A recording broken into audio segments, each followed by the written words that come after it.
Prime Minister, Mr. Defense Minister.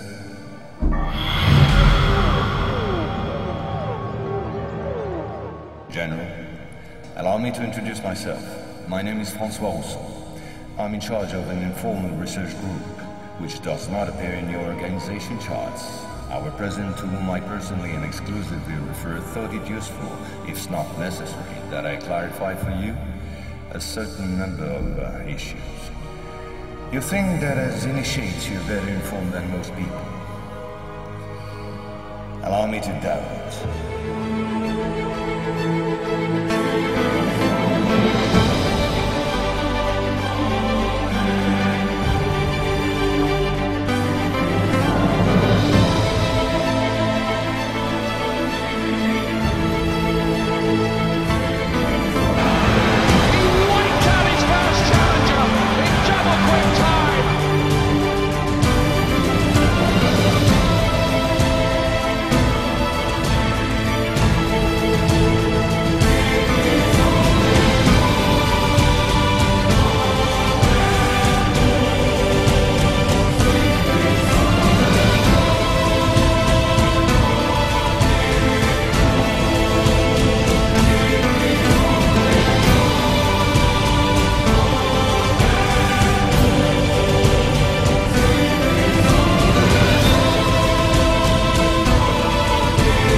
At this very moment, things are taking place. They are somehow serious enough for the informations and documents that I kept for you be revealed to you now.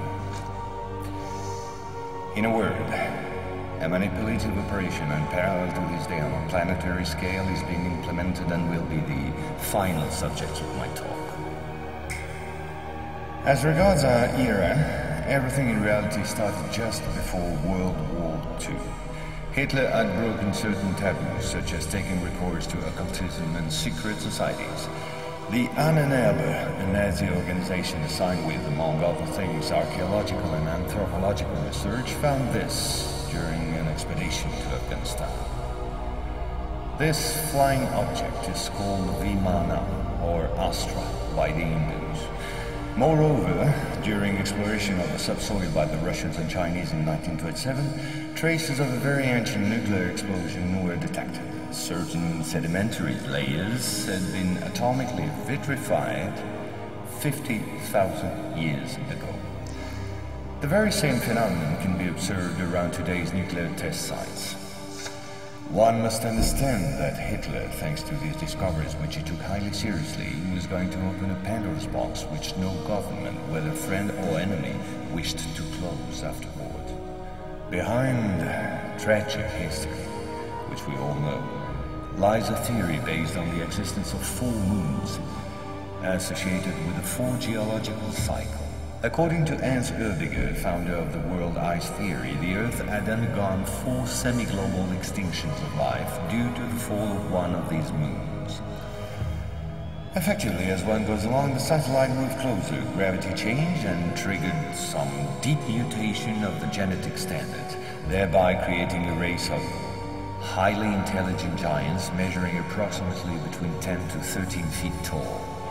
Several tens of thousands years later, the moon crashed, the impact causing a serious rise in sea levels and a nuclear-like global winter. This race of giants was to disappear due to terrestrial gravity which had grown too powerful and incapacitating for their unusual size. Hitler was initiated to these doctrines, and contacts with Tibet in particular were frequent. The Nazis sought contact with the survivors of ancient civilizations, holders of ancient technologies like the previously described Vimanas. One of these civilizations spread out over the entire planet more than 600 pyramids made of stone, earth, and even iron. These pyramids are almost all pointed in the same direction, all have the same proportion as number pi, and all situated in magnetotelluric nodes. The oldest are in Asia. 2 of them are submerged, one south of Japan at Okinawa, another south of Cuba. These two were built about 12,000 years ago. I began by this small archaeological reminder for this reason. Our civilization is the fourth of the cycle which I described previously. Yes, I know that might well hurt our pride. We're neither the first nor the last. One must understand that the study and understanding of several recovered prototypes were the absolute priority to ensure Nazis' domination over the skies. The Allies, in parallel, focused on mastering Atoll and creating the first nuclear bombs. These secret bases were the center of all research supervised by the Nazis. In one of these bases worked Victor Schauberger, father of the Nazis' UFOs.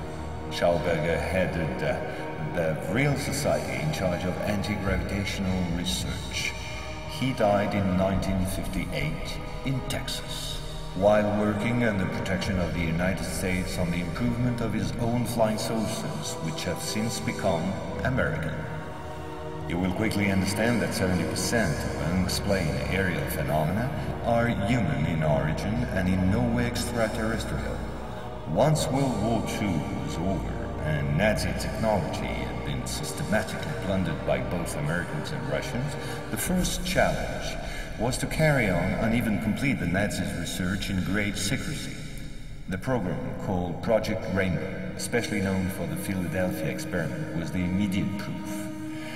Mathematician von Neumann, who collaborated with Albert Einstein and Nikola Tesla on behalf of the Navy, succeeded in accidentally teleporting a Cannon-class destroyer escort, the USS Eldridge.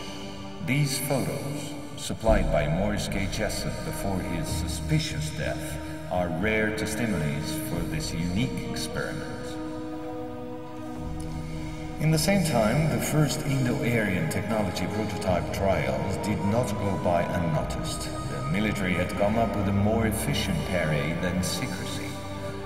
At about the same period, Kenneth Arnold, US Air Force pilot and CIA agent, launched the greatest operation in manipulation ever concerning the existence of UFOs. Making people believe they didn't exist was not the right solution and clearly insufficient. Discrediting enemies and frightening the population by systematic misinformation proved far more efficient. UFOs and parahuman belong henceforth to the movies, television, and collective paranoia, and not to the realm of scientists as it should have been the case. In May 1947, the American Secret Services discovered the existence of an ancient terrestrial UFO secretly recovered by the Russians, which had crashed into the Altai Mountains along their border with Mongolia. Tension between the two blocs immediately arose a serious notch.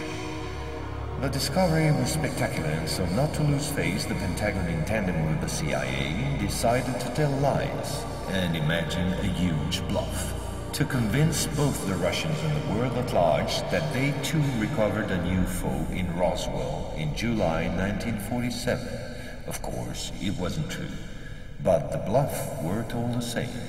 And when he reaches Jerusalem, then Allah speaks to him and says to him, go up the mountain, which is a mountain in Baitul Maqdis. When he goes up the mountain, then Gog and Magog surround the mountain. And they say, we have killed those who are on the mountain. Now let us kill those who are in the heavens.